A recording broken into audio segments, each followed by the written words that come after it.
Hello and good evening, and welcome to Nanaimo Design Advisory Panel, February 26, 2026. Before we begin, a little bit of light housekeeping. First, can I get a motion to approve today's agenda as presented? Angie, seconder Harry, all in favor? Okay, great, wonderful. And a second piece of housekeeping, can I get a motion to approve the minutes from the February 12th DAP? Harry, seconded by Angie, all in favor? Okay, thanks everyone. Okay, we have one presentation this evening. It is an industrial development comprised of 24 units in 3 buildings on 4073 Old Slope Place. Lania Rowett, a manager of current planning, will introduce, and then this will be followed by the presentation, followed by questions from the panel for the city, and then questions, comments, recommendations for the design and client team. Okay, so please go ahead with the introduction, Lania.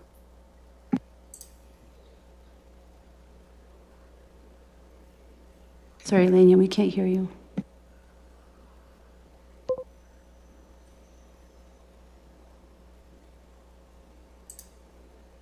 No.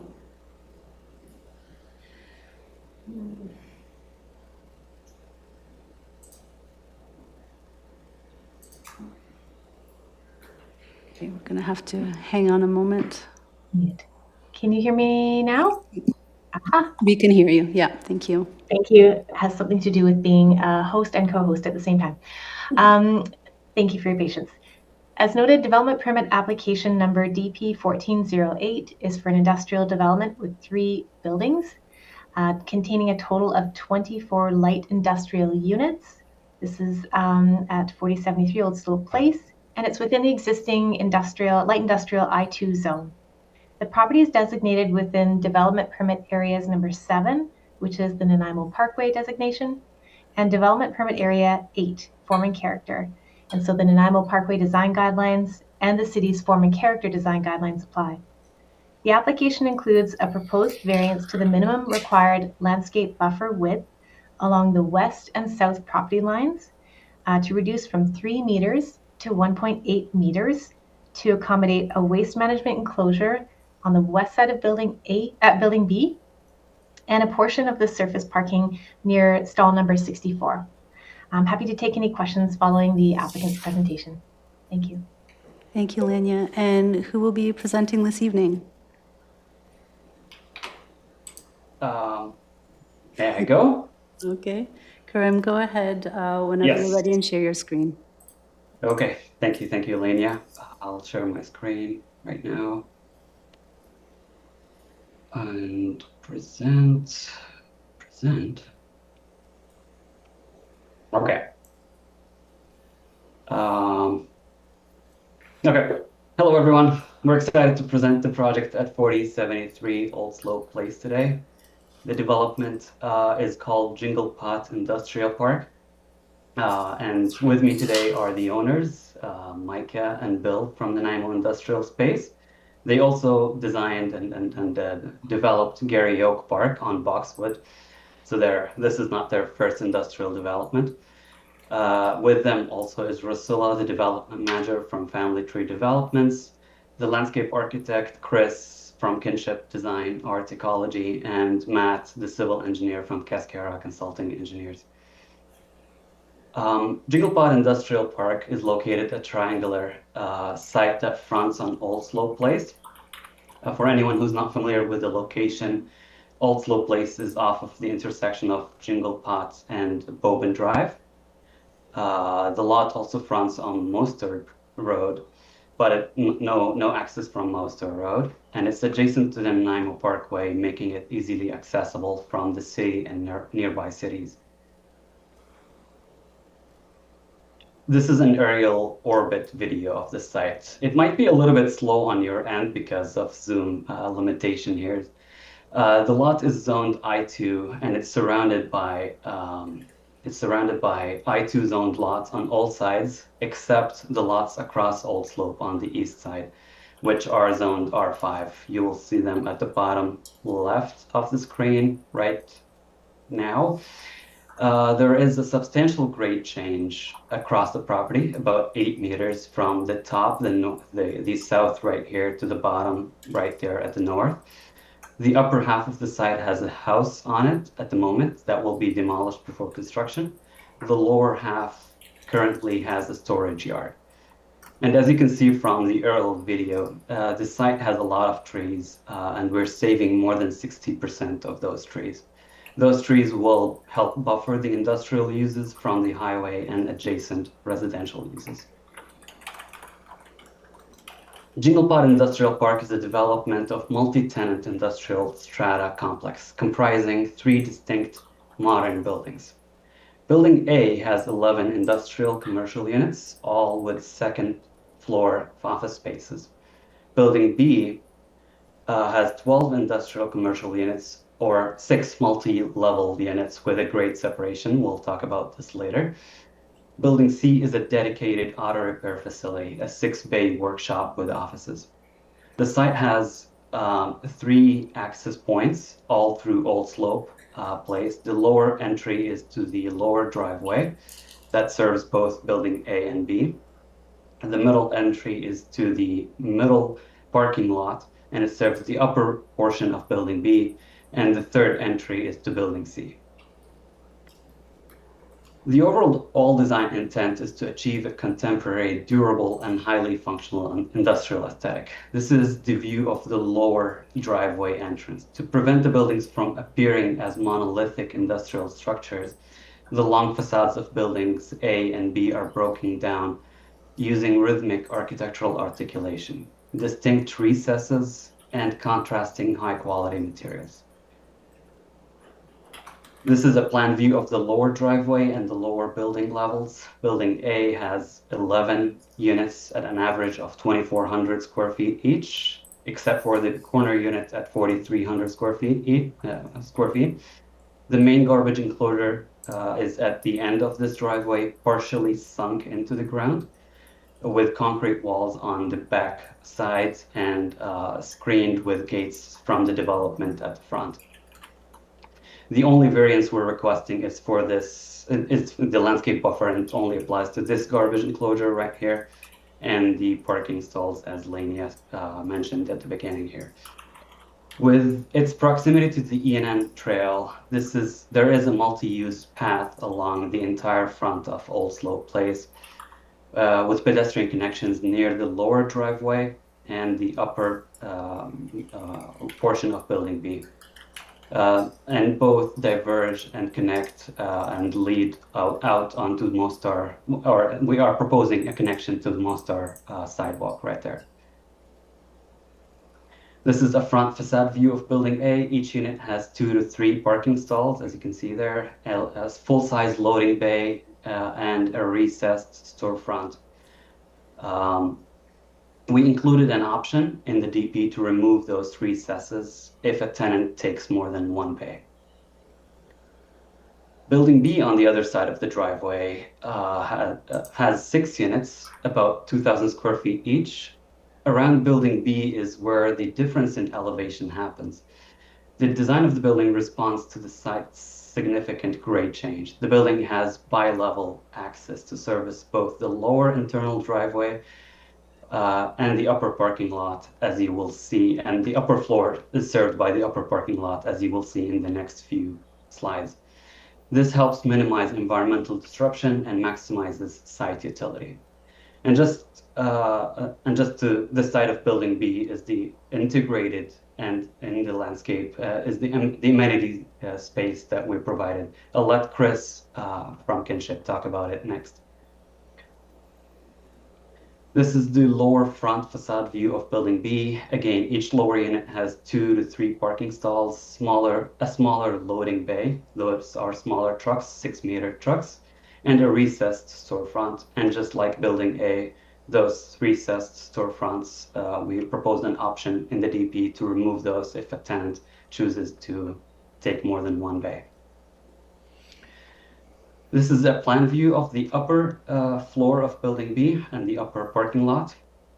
And as you can see, the parking lot, there are those storefronts or those units front on the parking lot. And we're proposing optional stairs on the inside if a tenant chooses to take a multi-level unit. And the upper parking lot has a second smaller garbage enclosure right here. That's within the setback, but the last parking stall here is encroaching on the setback. And here's a view of the middle entrance, and as you can see, the 6 upper units now front on this parking lot. And finally, to the south end of the property is building C, featuring an auto repair facility. The lower level has a 6-bay workshop, a reception, and some offices.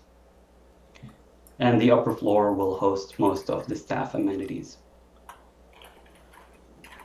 This is the front and rear facades of building A, and this is an enlarged facade of one typical bay. The design uses a restrained, durable base palette of natural and dark gray tilt-up concrete, punctuated by strategic, vibrant accent colors of the metal composite panel, red in the case of building A, at entry points to create a clear tenant identification. For building B, the elevations of the lower front and the upper front, as you can see there, and this is an enlarged view of one of the lower front bays. The same natural and dark gray tilt-up concrete, punctuated by the blue metal composite panel for building B. And finally, building C features a gold/orange accent color, matching the tenant's corporate color and completing the primary colors palette of the development. We prepared some staff responses, but I'll get to those later. I'll let Chris present the landscape design here. Thank you, Kareem. I'll share a screen. I guess that would be the best approach right now. And not quite the level of modeling sophistication as Kareem and the architects, but I'll show you just our basic site plan here. Actually, can you see that? Does that look like a site plan on our sheet? Okay, excellent. So in a nutshell, we are approaching the site reflecting on both the Parkway Guidelines and the Form and Character Guidelines, which both suggest a thriving landscape that's situated within a rural kind of forested character. That would be the Parkway Guidelines and the Form and Character Guidelines, respectively. So the driving sort of feature that you would see on this plan is this forested perimeter that we're proposing. The buffer is not necessarily required on this back side, but we're proposing to include a number of very columnar kind of trees to moderate the architecture on that side and provide some additional vegetation, but predominantly planting a large number of trees around the perimeters that would be adjacent to other uses across from Oslope Road and along Mostar Road here. The understory planting is we're taking our cues from local ecosystems, relying on the coastal Douglas fir understory, salal, mahonia, as well as some complementary ornamental species as you get closer to the building facades, perennials, that sort of thing. I can elaborate if you would like, but I just suffice it to say it is a fairly robust planting that matches a sort of restorative approach with ornamental perennials where accenting entries. The other big move, I guess, from a landscape architecture perspective would be that gathering space that Karim alluded to. The guidelines require us to have something in there. We are quite constrained in terms of space and grades on the site. So what we've done is really tried to integrate that into the slope by providing two stepping down benches that really create a feeling of being immersed within the natural environment that we've managed to either preserve or recreate. According to the tree protection regulations, we're required to provide about 102 replacement trees, and what we're proposing is 131 trees.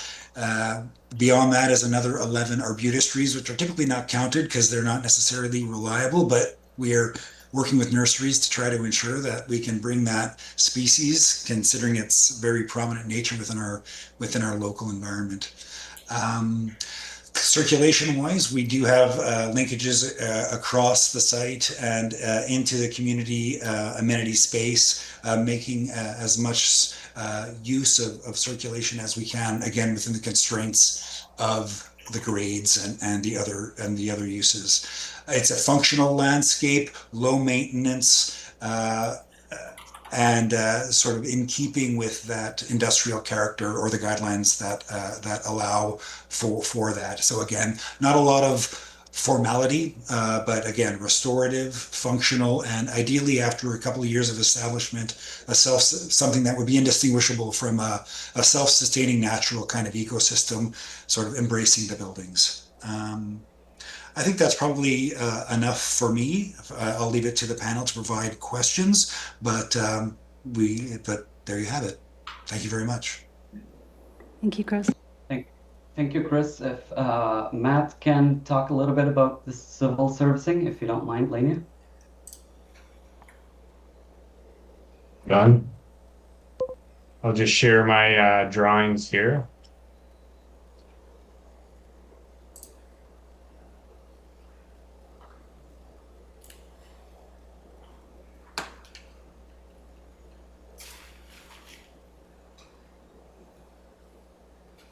Okay, so the servicing for this site, water, fairly standard. We're going to pull off the street. We're going to put in a meter chamber, very normal. There's an existing sanitary line plan to come up in a project that's in the building permit phase, and we will continue to extend that part of the way up Old Slope Place. So we are monitoring what's happening as that project ahead of us goes through the regulatory project. There's DCC credits to extend that sanitary. It looks like that's still moving ahead. Stormwater, and further to the comment about infiltration, the south part of the site is characterized with very shallow bedrock, like approximately a meter. And then as we head to the north over the entire site, there is more sand. So our plan is to collect all the hard surface drainage and put it through an oil water separator, and then use a wider footprint infiltration tank to put that water back into the ground, mimicking the existing pre-development hydrologic regime. This is a really unique site in Nanaimo for that reason. Most places in Nanaimo you have glacial tails, and so it's very difficult to get the water to go back in the ground. But based on the inferred information from the boreholes that will be confirmed at building permit, this one looks really good to put the water back into the ground for infiltration. So meeting both the retention and detention requirements for the site.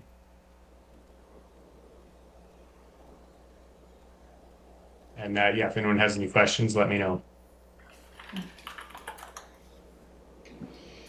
Okay. Thanks, Matt.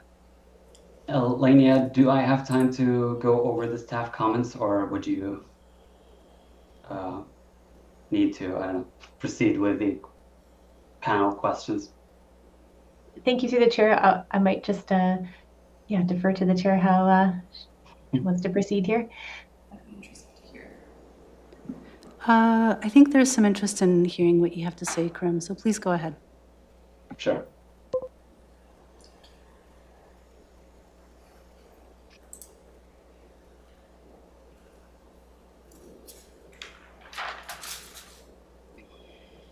Okay. So Um, we had a couple of, I guess, comments from the staff. Provides safe and accessible pedestrian connections north-south between buildings A and B, adjacent to building C, and to the waste management enclosure on south of building B. During design development, a connection between the buildings was considered at the end of the driveway, but the addition of such connection would result in a loss of some of those parking stalls, as you can see there in front of Unit 10, and potentially the tree island as well that we provided there. And we thought the shape of the cul-de-sac and visibility, the higher visibility at the end of the driveway, and the fact that the cars should be going slower, the crossing should be safe. So we did not think about adding that connection. But as you can see, there is a beginning of the connection right there. The second comment was about relocating accessible parking stall to be directly in front of building A. And we definitely thought about or would have preferred to have accessible parking in front of building A, but due to the steep nature of the site and in order to provide the minimum parking stalls in front of each bay, or minimum parking for each bay, we had to provide accessible parking in like more of a common or shared areas. But we made sure to spread them apart so that they're within 3 bays walking distance from any of those bays. Regarding the building design, consider incorporating natural accent materials, heavy timbers, or corrugated metal to provide warmth and texture, particularly facing Mostar Road. The material selection is based on durability, low maintenance, and modern industrial aesthetic. The design employs strategic, limited areas of vibrant accent colors, red, blue, and orange. These bold colors are reserved exclusively for entry frames, soffit, and architectural highlights, providing necessary wayfinding and unique identity. Adding more materials, we thought, would just basically overwhelm the visual environment. And not to mention the generous plenty of indigenous and complementary urban tree species grounded in a lush understory, creating this balance between the human environment and the surrounding nature. The second comment about building design was to increase visual interest where blank walls face the streets. We are working with a local native artist to add some art potentially to the facades facing Mostar and Old Slope Place. Hence why we did not add any like windows or articulation to those sides, but we did not have those ready for DP. We will update the application once those are figured out. Consider the provision of end-of-trip amenities to encourage active transportation given the proximity to the E&M. Development consists of 24 individual small-scale industrial commercial units, providing a centralized end-of-trip facilities in a strata-titled complex creates a long-term management, maintenance, and security burdens for the strata corporation. And many units feature a second-floor office space or a mezzanine. Those spaces provide individual tenants the flexibility to install a private washroom or a small-scale changing area within their own leased or owned space if their specific workforce requires it, rather than mandating a costly site-wide facility.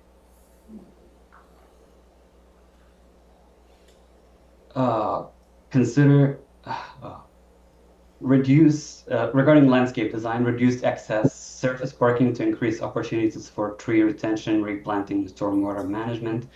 I'm going to add to what Matt said about stormwater management.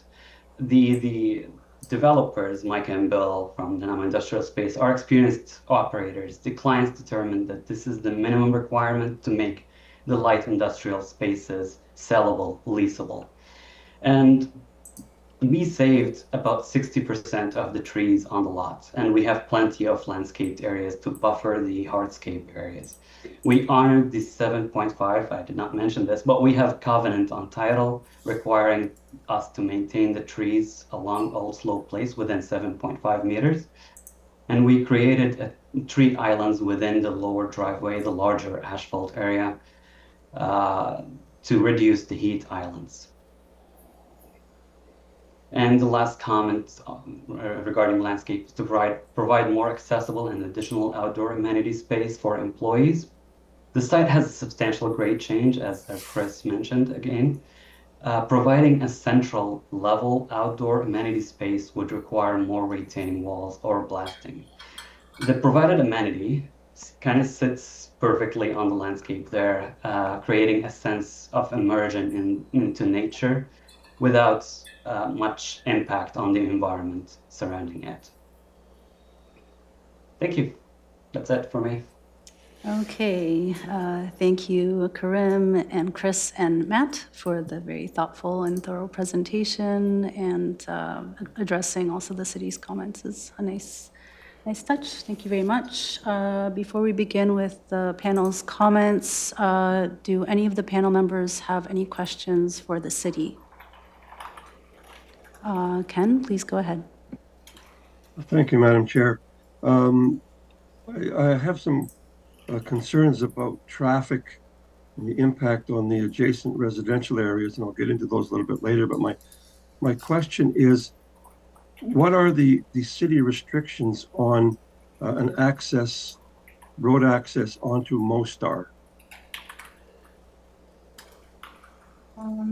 Through this development, additional access to the Mostar location here is not permitted. It's too close to the intersection with the highway. So they're prohibited to access there. They have to come from the secondary road. And that is also in line with the city standard to come from the lower classification of road for traffic. Does that apply to the entire length of the site? Is there no opportunity at the extreme northern tip? I don't think that would be supported. Of course, this application is going through a technical review, but my understanding is access would come from Old Slope. That's the preference discussed and the technical and the most functional location. There's a 5-meter vertical change between the end of Old Slope now and Mostar, so it would be it's not technically feasible. Okay, thank you. Okay, thank you, Ken. Do any of the panel members have any more questions for the city? Okay, in that case, the next part of this panel is that the panel has an opportunity to ask Karim and the team questions, provide feedback and recommendations. Let's begin with Harry, please. Thank you, Madam Chair, and thank you, Karim, for your presentation. That was great. I think this is a really good looking project. The building design is great. Just only have a couple of comments on this, as with the staff comments to increase the visual interest along the blank wall areas, especially on the rear elevation of Building A. It could add some more window openings, which would improve natural light inside the building also. If you're going to be doing mezzanines, what have you, on Building A, that would be, you would have a window right there, right? Landscape looks great. The only thing I would recommend is to revise the outdoor amenity space to include a covered structure to provide weather protection and improve year-round usability. Variance, I'm supportive of that. And that's all I have. Thank you for the presentation. Thank you, Harry. Ken, please go ahead.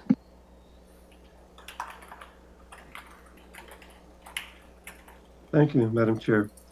As Mr. Law stated, I too kind of like the overall design, especially appreciative of the attempts to reduce the sense of massing.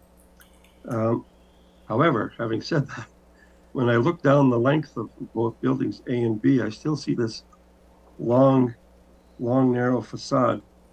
And my suggestion is to give consideration to perhaps breaking that up even further along Building A and B by perhaps adding some additional architectural features or additional landscaping features that reflect the West Coast forest elements. Kind of along with that, we're always concerned about the effects of daytime sun on on various developments, and I note that or my suggestion is to consider adding some kind of window treatments to the south-facing windows that would help to alleviate the impacts of the daytime and late afternoon sun. There was mention of pedestrian walkways to the amenity site. That was one of my also my suggestions for consideration, is that the walkways, whether it's by actual walkways or by painted lines or in some way, connect with that amenity area, and also allowing for easy access to the Parkway Trail. And realize that Parkway Trail is not part of this development site, but it is fairly close, and that perhaps some walkway sort of leading towards that would be of benefit to both residents and to employees on the site. Speaking of the amenity area, a suggestion to look at adding perhaps a table or two where people could come and sit and relax in their break time. I concur with Barry's suggestion of weathering, providing some weather protection, and also perhaps some screening from the adjacent parking area.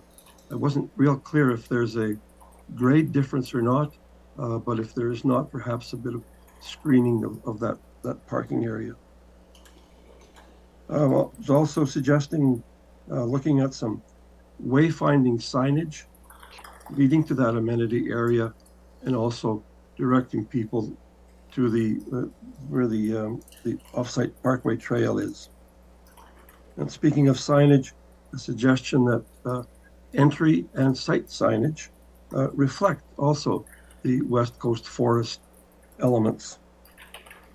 My final suggestion, and I was glad to hear of the stormwater plans, because I didn't see on the plans I had, I didn't see anything dealing with stormwater retention. So I'm glad that that has been added there. But just suggest that consideration perhaps be given to adding some permeable pavers where that might make sense to enhance that whole stormwater management.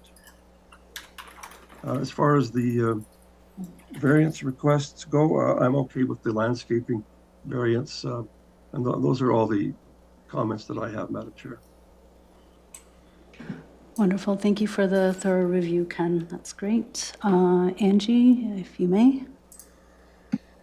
Thanks, Chair. Thanks for the presentation. Yeah, I tend to kind of agree with the previous comments that I like the look of the building. I think that there's been careful thought to really differentiate each building, which is great. And I think that the recessed entrances provide a bit of coverage for entry, but also a bit of visual interest. So that's great. I had a couple questions and then a couple comments. So for building C, I was wondering which waste management they would be accessing and what the route to the waste management would be there. I'll answer that. We thought that they wanted to keep the garbage inside the building, but we discussed with the tenant, the tenant that's taking over the building, and they want to add an actual garbage enclosure within their parking lot. We'll revise the application and include that. Okay. Okay. Yeah. Sounds good. Yeah. Sounds good. Okay. And then, yeah, I do think, with having the residential buildings just across the street there, across Old Slope Road, there is it seems like you've been careful to retain as much trees as possible along that facade. And I think that's really just something that we'll have to take a lot of careful consideration to really try to screen that industrial nature from that area as much as possible. I know there was some notes, I believe, in the plans about maybe a black chain link fence, but I suspect that that's maybe on the other areas. I'm not sure if does that run along that Old Slope Road as well? No, the only black chain link fence is along the top, the north side of the lot. That's it. Okay, yeah, super, yeah. No, that sounds good. Yeah, and I think just it looks like it's all dark sky compliant lighting from what I read, but just I think taking care to make sure that that those residences aren't subject to excessive lighting and noise, especially in the during the evening hours. One suggestion I had, because I think this is a really ideal location for folks to commute to work if they're able to access the Parkway or E&N Trail.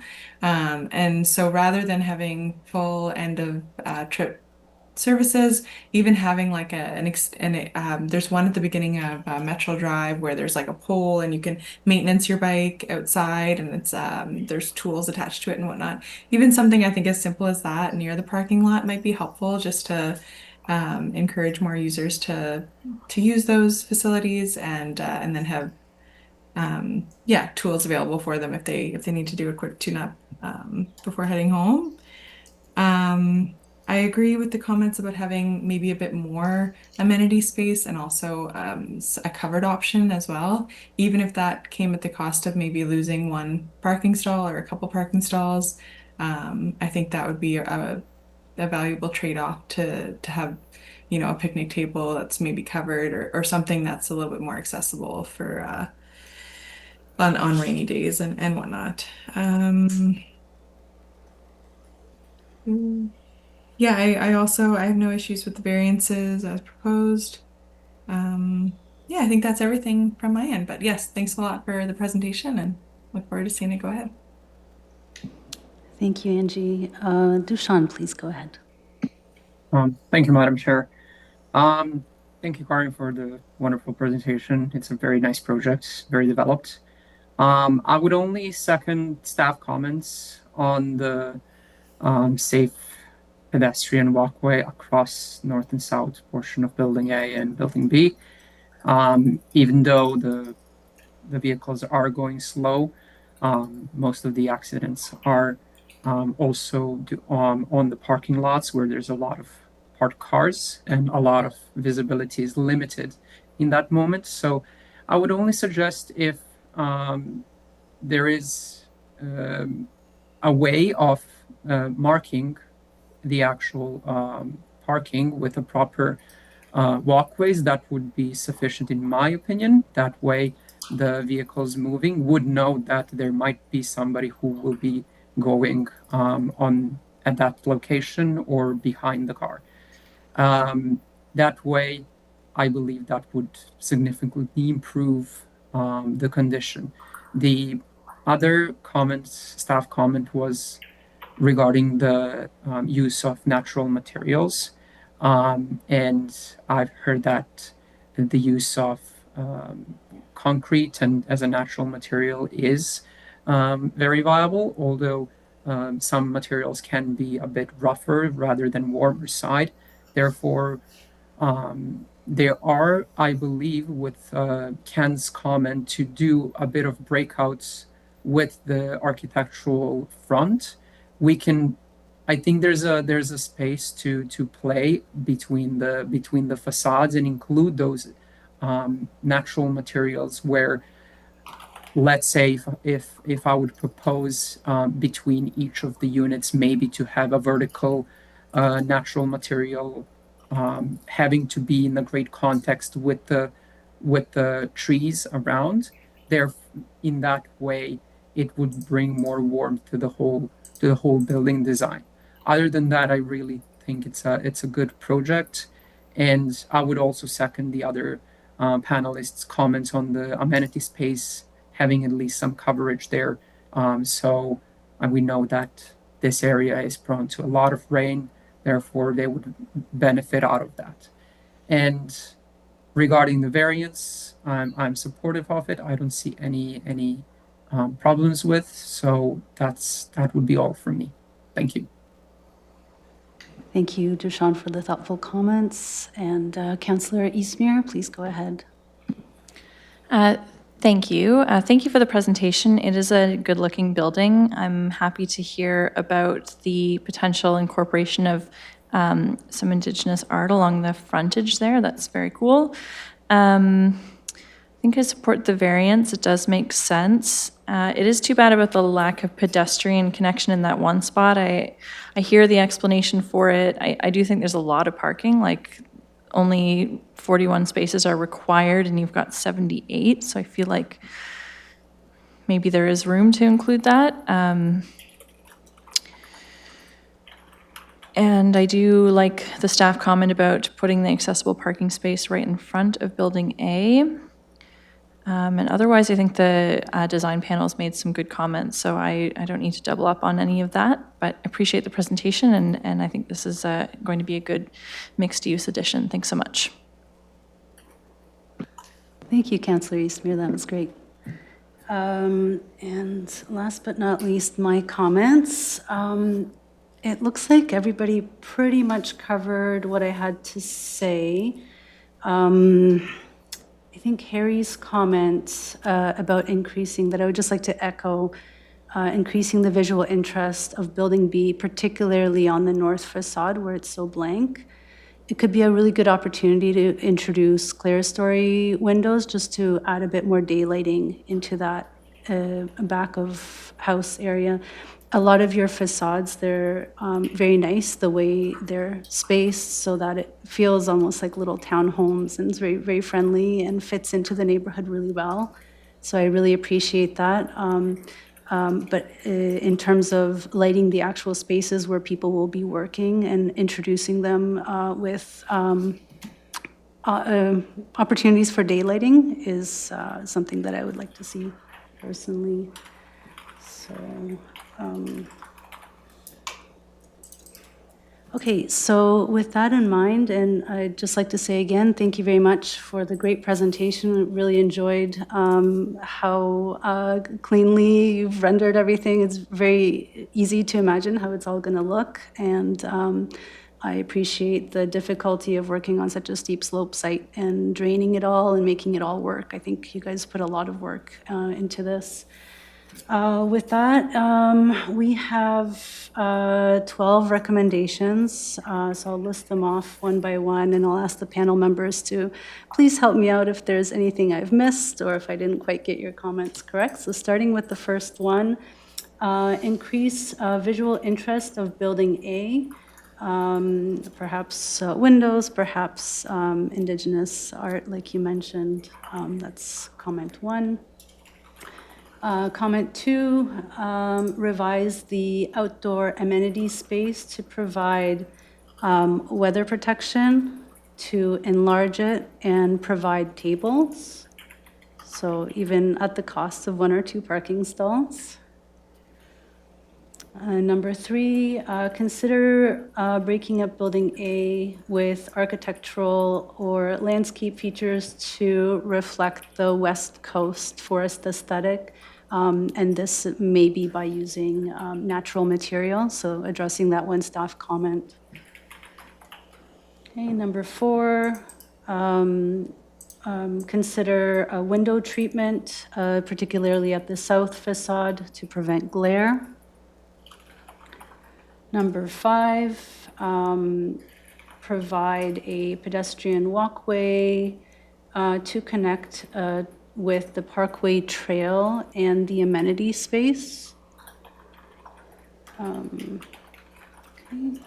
Number six, consider screening the parking area. Number seven, consider providing wayfinding signage and incorporating those West Coast elements into that signage. And that this idea I appreciated from Ken because it also can provide a bit of warmth, right? So you can keep with the color scheme, but this can provide those warmer elements that the city is looking for. Number eight, for stormwater, adding some permeable pavers.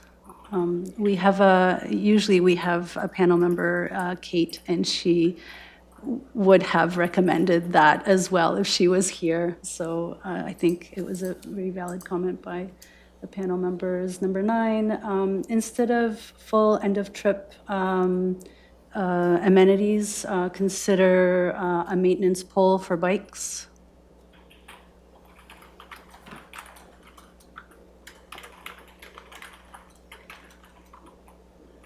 Okay. And then this one, I could use a little bit of just confirmation, I guess, from Dushan.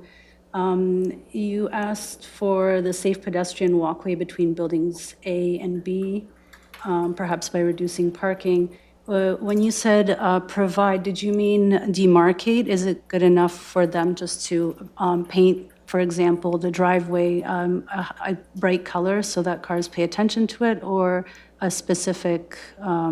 Yes, I designated was referring to the painting marks on the crossings, or as something similar to crossings, or in industrial type building typologies, we would usually see egress pathways within the buildings of so they're not in the conflict with any transportation units within the industrial buildings. So same principle would apply outside. Thank you for your clarification. So consider demarcating the pedestrian walkway between buildings A and B. Okay, as the 10th comment. 11th comment, consider providing accessible parking in front of building A.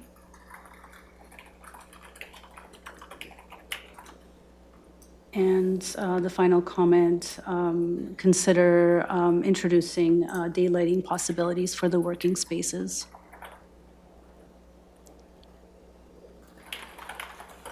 Okay. So, just with the panel, just checking in, did I miss anything? Anything we need to adjust? Did I get everything? Ken, please go ahead. My comment about screening the parking area. Sorry, Ken, your audio is a little, could you please repeat? Your audio is a little bit quiet. I'm sorry, is that better? Much better. Thank you very much. Okay. My comment related to the screening of the parking area was relative to the amenity area. And my intention was to suggest screening the amenity area from the adjacent parking stalls. So are you, okay, I see. So we're not separating the parking area from other parts of like the community, but just separating that parking area from the amenity space. That was my intention, yes. I see. So would you prefer to have your comment integrated into the amenity space comment that we had provided earlier? Sure, that would be okay. Okay, so in that case, we have 11 comments this evening instead of 12. So we will add screening to the amenity space along with weather protection and some tables by losing a stall or two. Okay, I have a question as well, Chair. Yes, please go ahead, Angie. Just that last recommendation around daylighting, was that in regards to like the clear story maybe on the north side of building A specifically, okay. But any opportunity where that's possible. I mean, it's obviously daylighting is not an issue in the main lobbies of every building, but inside the main working spaces where people spend the majority of their time, it's really nice from a worker's perspective, anybody who has to work there to have. Sounds good. Yeah. Thanks for the clarification. Okay, thanks. Okay. So... May I respond to this comment here about the lighting thing? Because that's been considered. Okay. Can I go ahead? Can I share my screen right here? Please go ahead. Okay, so two things, I guess. The mezzanine in building A is at the front, it's not at the back. So the front, those windows are for the workspace above. And the warehouse area behind is lit by solar tubes. Those solar tubes look like this, so they will light up the space pretty well naturally without the use of electricity. So those were the lighting solutions that we propose for building A. Building B, on the other hand, is lit from both ends. The upper floor I'm talking about is lit from both ends. So yeah, natural light should not be an issue. So within the rear space of building A, if it's separate from the lobby, if somebody is working back there, can they see whether, because I'm familiar with the solar tubes, but is there an opportunity for somebody to be able to see if it's raining outside or if it's sunny? Can you actually see out, or how does that work? Is it small enough that you can see it's always, you can see out the front from every part of the building, or how? If the reception area is not separate from the warehouse, then yes, but It typically is though, right? Most warehouses are basically separated from the office spaces. But yeah, I guess that is, and there is an opportunity to add windows out there or at the back if the spatial separation allows. Yeah, you're hitting two birds with one stone, essentially, right? Because you're adding interest to that rear facade, and you're providing people with just a happier place to work when they have a bit of daylighting. I know of several people who have quit their jobs because they just didn't have access to daylighting for the whole day, and they just couldn't deal with it. And even with a solar tube, I mean, it's nice, but you don't see out, and we miss that connection to the outdoors. Yeah. Okay. Okay. Well, we'll consider that. Okay. So that's 11 comments total. That's great.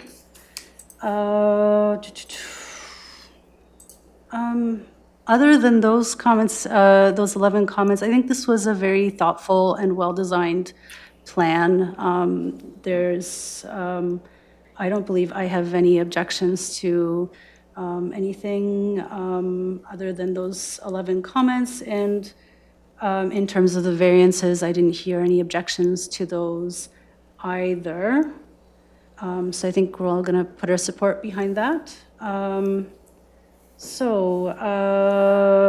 Can I get a motion to accept the project as presented with the 11 recommendations as well as support for the variances? Ken's going to motion, seconder Harry. All in favor? Okay, well done. Thanks, everybody. Thanks, everybody, for coming and presenting.